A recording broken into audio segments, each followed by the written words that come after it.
মৃত্যু তোমার চোখের নড়াচড়া বন্ধ করে দিবে। মৃত্যু তোমার কানের শ্রবণ শক্তি স্তব্ধ করে দিবে।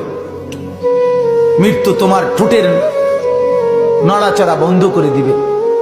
মৃত্যু তোমার জবানের শব্দ উচ্চারণ আওয়াজ বন্ধ করে দিবে। মৃত্যু তোমাকে তোমার কণ্ঠস্বর স্তব্ধ করে দিবে। মৃত্যু তোমার জিহ্বার সব স্বাদ বিনষ্ট করে দিবে। অচিরেই রূহ চলে যাবে, আর কিছুই থাকবে না তোমার। না কানের শ্রবণ শক্তি, না নাকের ঘ্রাণ শক্তি, না চোখের দৃষ্টি শক্তি, না চামড়ার অনুভব শক্তি, না পায়ের চলার শক্তি, না কল্পনার বিবেকের দিমাগের চিন্তা ফিকিরের শক্তি, কিচ্ছু থাকবে না।